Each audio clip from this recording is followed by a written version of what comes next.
स्वागत है आप सभी लोगों का सोलो लेवलिंग के एक नए एपिसोड के अंदर। जैसा कि हम लोगों ने लास्ट वाले एपिसोड में देख लिया था कि इग्रीस और जिन्वू के बेटे सूहो की लड़ाई शुरू हो जाती है और इग्रीस और सूहो एक दूसरे के ऊपर काफी ज्यादा तेजी से अटैक करते हैं और वहीं पे लास्ट वाला एपिसोड खत्म हो गया था। तो इस एपिसोड की शुरुआत में जब ये दोनों एक दूसरे के ऊपर अटैक करते हैं तो एक बहुत बड़ा यहाँ पर धमाका होता है, जिसकी वजह से चारों तरफ बस धुआं धुआं हो जाता है। पता ही नहीं चलता कि आखिरकार हुआ क्या यहाँ पर। तभी सामने से धुआं हटता है तो हम देखते हैं कि असल में यहाँ पर दोनों के दोनों ही एक दूसरे को काफी तगड़ी टक्कर दे रहे थे। सूहो और इग्रीस दोनों में से किसी को भी कुछ नहीं हुआ था और सूहो भी फुल फॉर्म में तैयार था इग्रीस के ऊपर अटैक करने के लिए। वो इग्रीस की तरफ काफी ज्यादा तेजी से बढ़ता है, लेकिन इग्रीस उसके उस अटैक से बच जाता है और उल्टा उसी के ऊपर अटैक करता है। यहाँ पर सूहो थोड़ा सा कमजोर पड़ रहा था और इग्रीस काफी ज्यादा तेजी से उसके ऊपर अलग अलग डायरेक्शन से अटैक कर रहा था, लेकिन सूहो भी उसके काफी सारे अटैक से बच जाता है। हालांकि वो कुछ अटैक से नहीं बच पाता है और घायल हो जाता है, लेकिन फिर भी वो उसको काफी अच्छी टक्कर दे रहा था। और आप लोगों को तो पता ही है कि ग्रीस कितनी ज्यादा तेजी से अटैक करता है और वो अपनी स्वॉर्ड के साथ तो और भी ज्यादा तेजी से। सूहो भी अपने मन में सोचते हुए कहता है कि अभी भी काफी नहीं है, मेरे को और भी ज्यादा तेजी से इसके ऊपर जाकर अटैक करना होगा। और वो बहुत ज्यादा तेजी से अपनी रफ्तार बढ़ा इग्रीस के ऊपर अटैक करने के लिए जाता है, लेकिन इग्रीस उसके ऊपर अपनी स्वॉर्ड से अटैक करता है। हालांकि सूहो ने उसने हाथ में जो ग्लव्स पहना हुआ होता है उसकी वजह से वो इग्रीस के इस अटैक से बाल बाल बचता है, लेकिन इग्रीस की ताकत की वजह से वो बहुत ज्यादा दूर जा गिरता है। हालांकि उसको चोट नहीं लगी थी, लेकिन वो सामने एक पत्थर पे जाके टकराता है और वो काफी घायल हो जाता है। इग्रीस जो कि फिर से काफी ज्यादा तेजी से उसके ऊपर अटैक करने के लिए आता है, लेकिन उससे पहले सूहो रेडी हो जाता है इग्रीस के इस अटैक को डॉज करने के लिए और उससे लड़ने के लिए। और फिर से इन लोगों के बीच में एक बहुत तगड़ी फाइट शुरू हो जाती है। इग्रीस अपने मन में सोचते हुए कहता है कि हमारे छोटे मोनार्च अभी भी अपने फुल पोटेंशियल पे नहीं पहुंचे हैं, लेकिन इसके बावजूद भी ये बहुत ज्यादा ताकतवर हैं। लेकिन सूहो को तो अभी भी इग्रीस से लड़ने में थोड़ी सी मुश्किल हो रही थी। वो अपने आप से कहता है कि हालांकि मैं दोबारा से उन सभी सोल्जर से लड़कर अपने आप को लेवल अप करके आया हूँ, लेकिन फिर भी मैं इसकी ताकत देकर बोल सकता हूँ कि जितना मैं सोच रहा हूँ ये डार्क नाइट उससे भी ज्यादा ताकतवर है। और अगर इसकी कंपैरिजन बाकी जो नॉर्मल नाइट्स होते हैं उनसे की जाए, जो कि अभी कुछ समय पहले रीजनरेट कर ले रहे थे अपने आप को, उनकी तुलना में इसका जो लेवल है वो तो एकदम अलग ही है। उनका लेवल और इसके लेवल की तो कोई तुलना ही नहीं है। और अगर दूसरे शब्दों में कहा जाए तो ये बहुत ही ज्यादा एक्स्ट्रा ऑर्डिनरी है। लेकिन अगर ये एक्स्ट्रा ऑर्डिनरी है तो फिर मैं भी हूँ। मुझे नहीं मालूम कि आखिरकार इस गेम का रूल क्या है। और जैसा कि शुरुआत में मैं लेवल 1 पे था, लेकिन फिर भी मैं बाकी जो नाइट्स हैं उन लोगों से लड़कर उनको हरा पाया जो कि मेरे से हाई लेवल पे थे। फिर भी तो अगर ऐसी बात है तो मैं इतने लेवल होने के बावजूद भी इसको हरा सकता हूँ। और जितनी बार मैं लेवल अप करता हूँ मेरे जो बाकी स्टेट्स पॉइंट्स हैं वो 1 पॉइंट से इंक्रीज हो जाता है। और मेरी जो करंट लेवल है वो अभी तो 70 है, लेकिन अगर इन सब चीजों को जोड़ा जाए तो यानी कि मेरा जो लेवल है वो 70 नहीं है,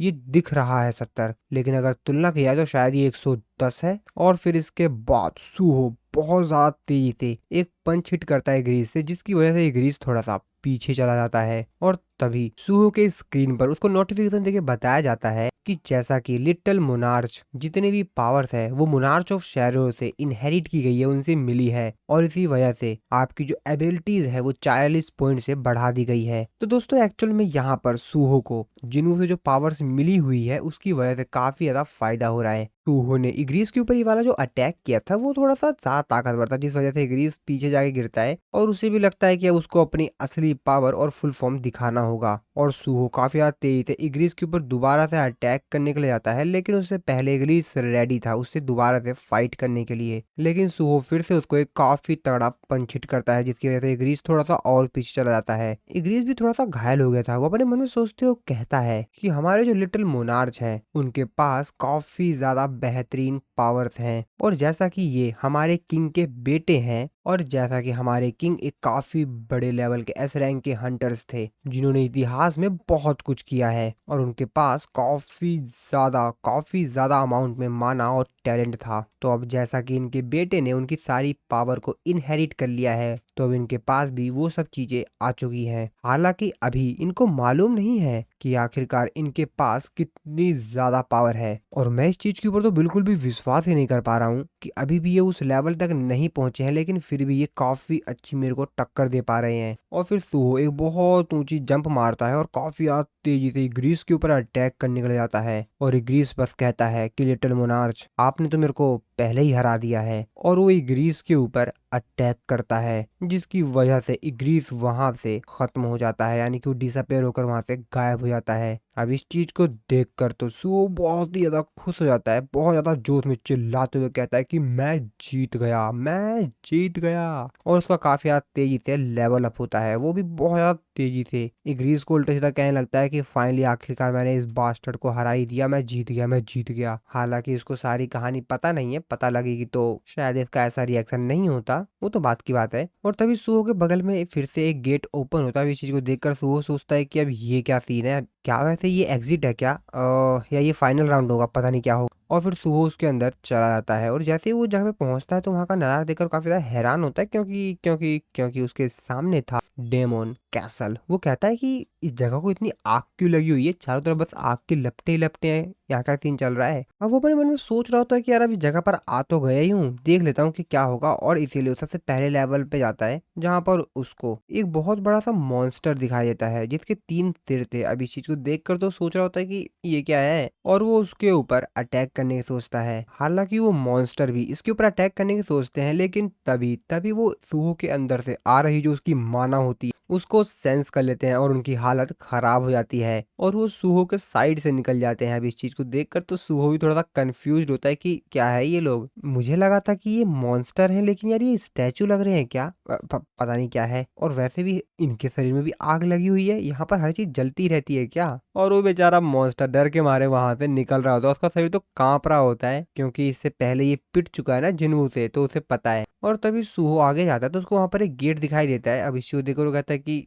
यहाँ पर फिर से एक गेट है। वो उस गेट को ओपन करता है तो वहां पर देखता है कि वहां पे तो कोई है ही नहीं। वो कहता है कि यहाँ पर आसपास कोई कोई दिखाई क्यों नहीं दे रहा है। और तभी वो थोड़ा सा आगे आता है तो उसको पता चलता है कि एक्चुअल में ये तो नेक्स्ट लेवल का गेट है, यानी कि नेक्स्ट फ्लोर का। और फिर वो एक एक करके यहाँ पर जितने भी फ्लोर होते हैं उन सभी को क्लियर कर रहा होता है, और वहां पर उसके सामने जितने भी मॉन्स्टर्स आ रहे होते हैं उन सभी मॉन्स्टर्स को खत्म कर रहा होता है। हालांकि वो उन मॉन्स्टर्स को देखकर काफी ज्यादा हैरान होता है, क्योंकि इससे पहले तो उसने ऐसा कुछ कभी देखा ही नहीं था, लेकिन उसको इन सभी लोगों को मारने में काफी ज्यादा मजा भी आ रहा था। अब सुहो धीरे धीरे कर कर फ्लोर को क्लियर करते करते नेक्स्ट नेक्स्ट फ्लोर पर जा रहा था, लेकिन उसको अब इन लोगों को मारने में बिल्कुल भी मजा नहीं आ रहा था। वो तो इन लोगों को बड़े ही आसानी से मार दे रहा था, क्योंकि उसका लेवल बहुत ज्यादा हाई था और इन सभी लोगों का लेवल बहुत ही ज्यादा कम था। ऐसे ऐसे करके वो 10th फ्लोर पे पहुंचता है, और उन सभी जितने भी हमें मॉन्स्टर्स आ रहे होते हैं उन सभी को बड़े ही आसानी से निपटाता जा रहा था। और फिर धीरे धीरे कर करके वो 20वें फ्लोर पर, 30वें फ्लोर पर, 40वें फ्लोर पर, 50वें फ्लोर पर पहुंच जाता है, जहाँ पर उसको बहुत बड़ा, अब उसको देखकर वो सोच रहा होता है कि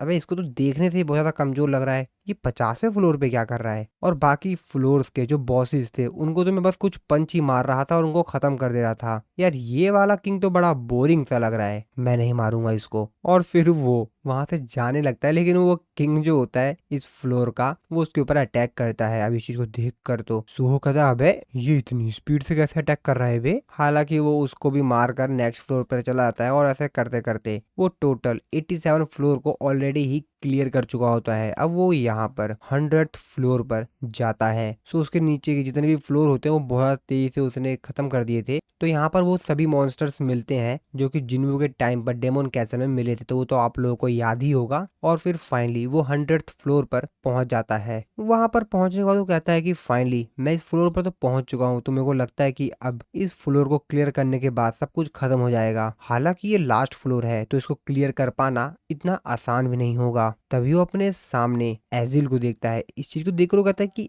अबे ये 100th फ्लोर ही है ना। अब आप लोग सोच रहे होंगे कि एजिल 100th फ्लोर पे क्या कर रहे हैं, तो एक्चुअल में जब जिन्वू ने लास्ट टाइम डेमोन कैसल के अंदर बाकी जितने भी यहाँ पर किंग थे बाकी फ्लोर्स के उन सभी को मार दिया था और सिर्फ एजिल का जो क्लैन था उसको जिंदा छोड़ दिया था। तो अब ये यहाँ के बॉस हैं और इसीलिए ये 100th फ्लोर पर रहते हैं। अब सूहो को लगता है कि शायद एजिल और इसके जो बाकी सभी साथी हैं वो इसके लास्ट एनिमी है और इसीलिए वो काफी ज्यादा तेजी से उन लोगों के ऊपर जाकर अटैक करता है और कहता है कि मैं इन लोगों के ऊपर समय बर्बाद नहीं करता हूँ, फटाफट इन लोगों को निपटाता हूँ, फिर देखता हूँ उसके बाद क्या होगा। लेकिन तभी उसको एजिल कहती है कि अरे रुको रुको। एजिल तो काफी ज्यादा डर गई थी लेकिन अंदर से डरते हुए और चेहरे पर एक मुस्कुराहट दिखाते हुए वो सूहो से कहती है, हमें नहीं लगा था कि आप इस फ्लोर पे इतनी जल्दी आ जाएंगे क्योंकि हमारे किंग को भी इस फ्लोर पे आने में बहुत समय लग गया था और हमको बिल्कुल भी नहीं लगा था कि आप बिना किसी सोल्जर के बाकी सभी फ्लोर्स को इतनी जल्दी क्लियर कर देंगे लिटिल मोनार्ड। और सही बात तो ये है कि लास्ट टाइम तो आप इस फ्लोर पर आ भी नहीं पाए थे, मुझे तो विश्वास ही नहीं हो रहा है कि आप आखिरकार इतने ज्यादा ग्रो हो गए हैं। सूहो कहता है क्या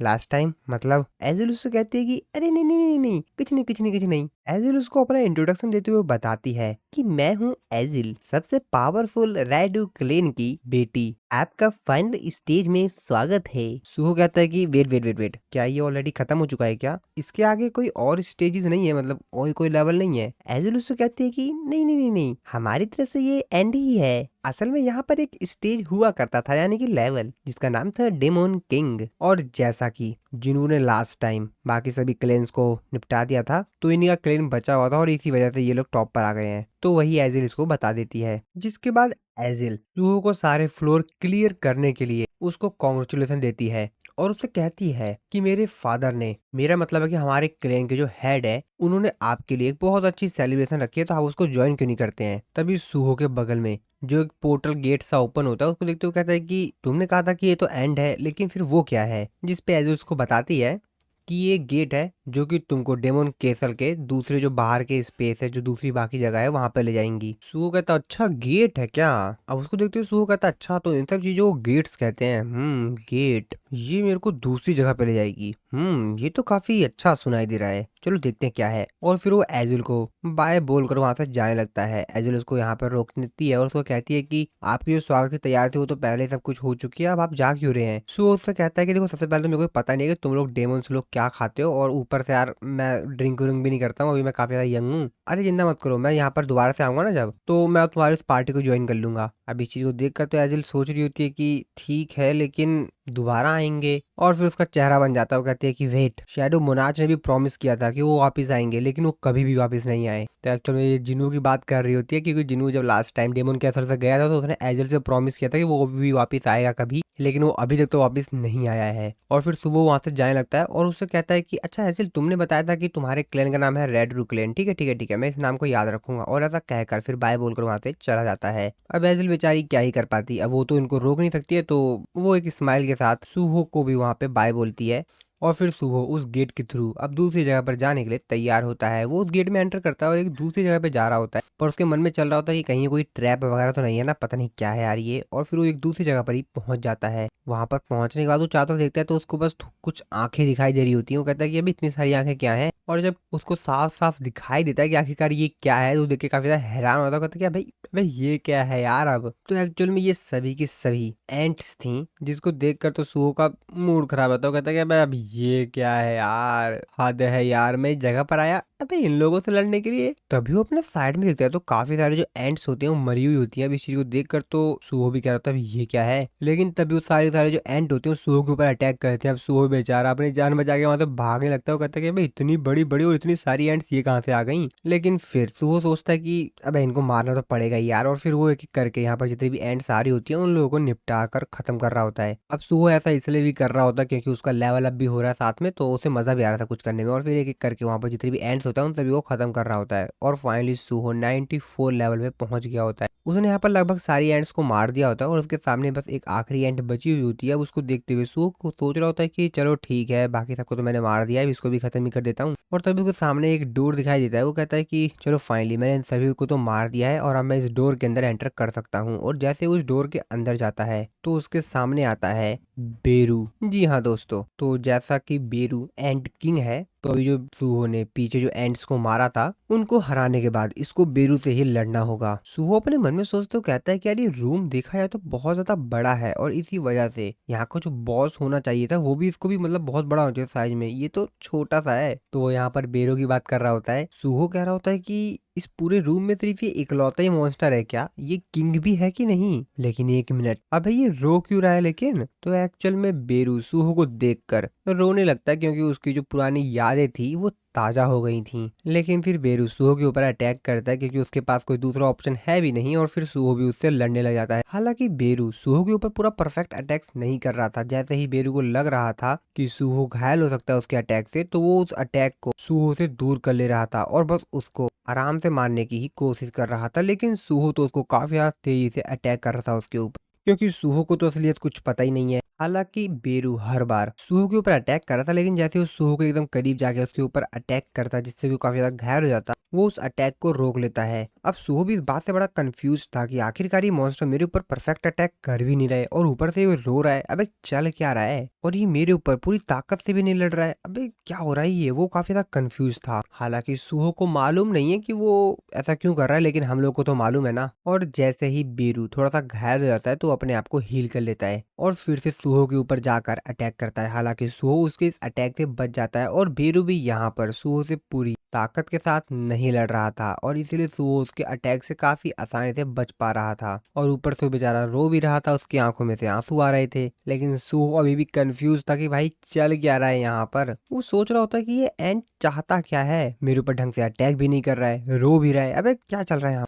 और फिर बेरू अपने आप ही गिर जाता है और हार मान लेता है। अब इस चीज को देखकर सूहो भी कहता है ओह थैंक गॉड, हे भगवान, चलो फाइनली ये हारा तो सही। और उसका काफी आते ही लेवल अप होता है और फिर बेरू धीरे धीरे करके वहां से डिसअपेयर हो जाता है। सूहो भी कहता है ओह चलो ठीक है यार, फाइनली मैंने इसको भी हरा दिया, मेरा पूरा शरीर थक चुका है, लेकिन मैं हार नहीं मान सकता हूँ। तभी वो अपने साइड में देता है तो फिर से एक नया गेट ओपन हो जाता है। कहता है कि एक और गेट, अब ये कहाँ ले जाएगा। और अब उसका लेवल 99 हो चुका था। वो सोचता है कि ठीक है यार, अब चल ही लेते हैं इस गेट के अंदर, इतने सारे गेट को मैं क्लियर करके आ ही चुका हूँ, तो देखते हैं इसके बाद भी क्या मिलता है। और जहाँ तक मेरे को लग रहा है शायद ये फाइनल गेट हो, अब देखता हूँ क्या होगा। और फिर उस गेट के अंदर चला जाता है और वो एक दूसरी ही जगह पर जाता है जहाँ पर काफी बड़े बड़े मॉन्स्टर्स थे। अब उन लोगों को देखकर तो काफी ज्यादा हैरान होता है, कहता है कि अबे क्या चल रहा है यहाँ पर, वैसे ये गेम कभी खत्म भी होगी। और फिर उन मॉन्स्टर्स के ऊपर जाकर अटैक करता है और उन सभी मॉन्स्टर्स को खत्म करने लग जाता है। हालांकि वो मॉन्स्टर्स सोचते हैं कि तो हलवा है, इसको खत्म कर देंगे, लेकिन तो वो काफी ज्यादा तेज से इन मॉन्स्टर्स को खत्म कर रहा होता है और अपना लेवल अप कर रहा होता है। तो अभी मैं आप लोगों को बताता हूँ कि एक्चुअल में ये कौन सी जगह है। तो एक्चुअल में जो अभी सोलो लेवलिंग एनिमे का सीजन 2 यहाँ पर एंड हुआ है ना, तो ये वही वाली जगह है। और फिर ये मॉन्स्टर सूहो के ऊपर अटैक करने लगता है और ये मॉन्स्टर बहुत ही ज्यादा बड़े थे। सूहो तो इन लोगों के सामने एकदम पिद्दी सा लग रहा था, बच्चा सा, लेकिन सूहो इन लोगों को भी हराने लगता है। इतने बड़े बड़े मॉन्स्टर सूहो का कुछ नहीं बिगाड़ पा रहे थे और सूहो इनको बड़े ही आसानी से खत्म करते जा रहा था। हालांकि ये मॉन्स्टर्स बहुत सारे थे जिनको मारने के लिए सूहो को काफी ज्यादा समय लग रहा था, लेकिन ये मॉन्स्टर इतने भी ज्यादा ताकतवर नहीं थे कि ये सूहो को हरा भी पाए। और वो मॉन्स्टर काफी ज्यादा तेजी से सूहो के ऊपर अटैक करते हैं और फिर सूहो भी उन लोगों को बड़े ही आसानी से खत्म कर रहा होता है। हालांकि सूहो को इनसे लड़ने में थोड़ी परेशानी तो हो रही थी, लेकिन उतनी भी नहीं हो रही थी और इसीलिए इन सभी लोगों को एक एक करके खत्म करते जा रहा था लाइन से। सभी के सभी मॉन्स्टर बस बेचारे पिट रहे थे। By the way in monsters को पिटने के लिए रखा गया है क्या यहाँ पर? और तभी 3 ऑर्क मॉन्स्टर सूहो के ऊपर अटैक करते हैं। सूहो उनके इस अटैक से बाल बाल बचता है। एक दूसरा सा मॉन्स्टर उसके ऊपर अटैक करता है। अब इस चीज को देखकर सूहो कहता है भाई ये क्या है, और वो उसके भी इस अटैक से बाल बाल बचता है। वो कहता है अरे यार ये इतने सारे लोग अलग अलग दिशाओं से क्यों अटैक कर रहे हैं, हद है यार। वो तो अब इस चीज से परेशान हो चुका था, उसका मूड खराब हो गया था कि अबे चल क्या रहा है यहाँ पर, ये इतने सारे कहाँ से आ गए। और फिर इन सभी मॉन्स्टर्स को मारने के बाद यहाँ पर जो टाइटन्स थे वो भी आ जाते हैं और फिर उन टाइटन्स को भी जो सूहो होता है वो खत्म कर देता है। तभी उन टाइटन्स के अंदर से एक दूसरा ही टाइटन निकलता है। वो कहता है कि लगभग 30 साल बीत चुके हैं जब मैंने वर्ल्ड ऑफ एटर्नल स्लमर में एक सोल्जर की तौर पर ज्वाइन किया था, और वैसे भी इस गेम को सिर्फ वही लोग खेल सकते हैं जो कि कमांडर लेवल पे होते हैं, और इसीलिए मैं इस फॉर्म में इस गेम को पार्टिसिपेट कर सकता हूँ। और इसका मतलब तो यही है कि मैं काफी बेहतरीन वॉरियर हूँ जिसको कि मेरे किंग के द्वारा चुना गया है। तुम जरूर लिटिल मोनार्च हो, लेकिन मैं इस चीज को लेकर एकदम श्योर नहीं हूँ कि तुम मेरी पावर को हैंडल कर भी पाओगे कि नहीं। तुम इतने ज्यादा कैपेबल भी हो कि नहीं। अब इस चीज को देखकर सुहो कहता है कि है इसने भी कुछ कहा क्या, और फिर इन लोगों के बीच में लड़ाई शुरू हो जाती है। और तभी यहाँ पर एंट्री होती है टस्क की, जो कि अपनी वही जादू की छड़ी जो कि नया नया उसने बनवाया था ना, वो लेकर आता है। और जैसे वो यहाँ पर आता है तो सुहो उसकी जो पावर होती है उसको फील करके बहुत ही ज्यादा हैरान हो जाता है। वो अपने मन में सोचते कहता है कि अबे ये क्या है, ये इतनी ज्यादा खतरनाक फोर्स, ऐसा लग रहा है कि मेरे को बहुत सारी पावर ने पूरी तरीके से कुचल के रख दिया है, ये क्या है। और तभी वो अपने सामने देखता है टस्क को, जो कि भाई यहाँ पर पूरा मंत्र से यहाँ पर अपने लिए एक अलग ही चीज बना के आया हुआ था, और साथ में अपनी वो जादू की छड़ी भी लेकर आया हुआ था। बाय द वे दोस्तों, एक चीज बता देता हूँ भाई, टस्क एकदम मजेदार बंदा है। ये मतलब मजे ही लेते रहता है चाहे कोई भी सिचुएशन क्यों ना हो। और ऊपर से इसको भी एक नई जादू की छड़ी मिल गई है, अब ये अलग ही जोश में रहता है। सो उसको देखते हुए कहता, ओ तो ये इसके अंदर से आ रही है। ओ वैसे इस चीज के बारे में मैं सोच ही रहा था कि जो डार्क नाइट था, वो जो डार्क एंड था, और साथ ही में जो यहाँ पर शेडोज हैं, इन सभी के अंदर से एक सेम किस्म की पावर आ रही है।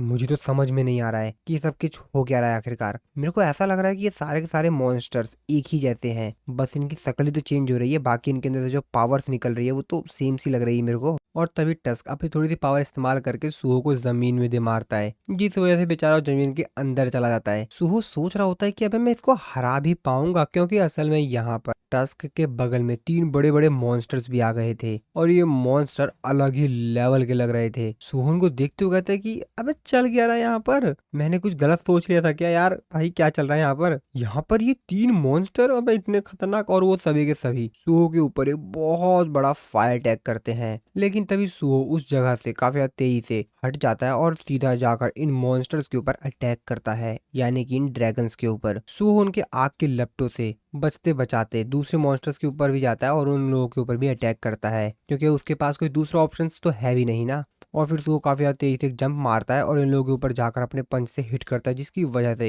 ये ड्रैगन आसमान से नीचे आके गिरते हैं। और फिर सुहो जाकर सीधी एक लात मारता है टस्क को, बेचारा टस्क भी नीचे जमीन पे आके गिर जाता है, और जो सुहो होता है उनमें से जो एक ड्रैगन होता है उसके ऊपर जाके बैठ जाता है। सुहो कहता है कि सबसे पहले तो मैं इसको बताऊंगा, तो वो यहाँ पर टस्क की बात कर रहा होता है, लेकिन टस्क फिर से अपनी पावर का इस्तेमाल करके आसमान में आता है, और वो इस बार सुहो से भी ऊपर चला जाता है, और अपनी जादू की छड़ी हाथ में लेते हुए कहता है कि हाँ मैं छोड़ूंगा नहीं। और एक बहुत बड़ा फायर अटैक सुहो के ऊपर तगड़ा अटैक करता है। सुहो उसके अटैक से बाल बाल बचता है, और वो जो अटैक होता है सुहो के पीछे जो पहाड़ होता है उसमें जाके लगता है, और वो पूरा पहाड़ ही गायब हो जाता है वहां से। अब इस चीज को देखकर तो सुहो भी हैरान होता है, कहता है कि भाई बच गया मैं तो बाल बाल, अगर एक गलती से मुझे लग जाता तो मैं ही निपट जाता। अब टस्क भी इस चीज को देखकर तो सोच रहा होता है कि अबे इतना तगड़ा अटैक कर दिया था क्या मैंने, मुझे तो नहीं लगा था कि मैंने इतना तगड़ा अटैक कर दिया। सुहो जो कि साइड में कहता है कि अबे क्या बंदा है ये, इसको ही नहीं पता था क्या ये कितना तगड़ा अटैक कर रहा है। और फिर सुहो काफी याद तेजी से यहाँ पर जितने भी मॉन्स्टर्स होते हैं उन लोगों पर अटैक करने के लिए बढ़ता है, और उन सभी लोगों को एक एक करके निपटा रहा होता है। और फिर वो यहाँ पर जितने टाइटन्स होते हैं उन लोगों के ऊपर भी जाता है काफी याद तेजी से अटैक करने के लिए। और फिर इसी सीन के साथ हमारा ये वाला जो एपिसोड है वो